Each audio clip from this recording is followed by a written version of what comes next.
সাধারণ জনগণের প্রচেষ্টায় এই স্বৈরাচারকে সরানো হয়েছে।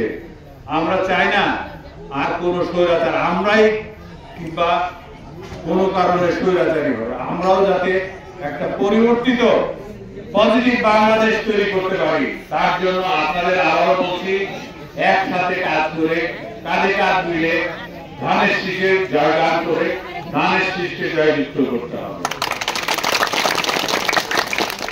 আজকে এখানে ভোট চাইতে আসি না, আমি এসেছি আজকে প্রথম নমিনেশন পাওয়ার পরে এসেছি। আপনাদের এখানে হঠাৎ করে একটা ঘূর্ণিঝড় হয়েছে, যার জন্য অনেক বাড়ি ঘর নষ্ট হয়ে গেছে এবং আপনাদের খাদ্যদ্রব্য তৈরি করার মতো সেরকম কোনো অবস্থা নাই।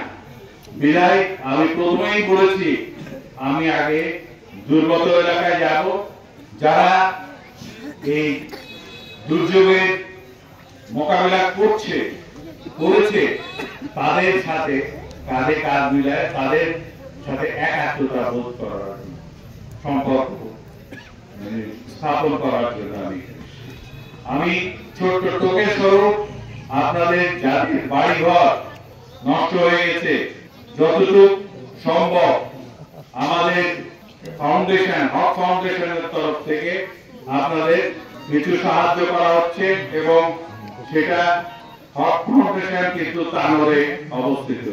হক ফাউন্ডেশনের কর্ণধার, হ্যাঁ, ওনাকে সবাই ওনার জন্য একটা হাত তালি দিবেন। আপনাদের সহমর্মিতা এবং সহযোগিতা করার জন্য শুধু তানোর থেকে আমার নির্দেশে এখানে এসেছে আপনাদের কিছু সাহায্য সামগ্রী বিতরণ করার জন্য। তো সবাইকে ধন্যবাদ এবং আগামীতে আবারও যাতে যখনই যে কষ্ট থাকবে, যখনই যে কোনো কষ্ট করেন না কেন, যাতে একজন আর একজনকে আমরা সাহায্য করতে পারি, সেই সাহায্যের হাত বাড়িয়ে দিতে পারি।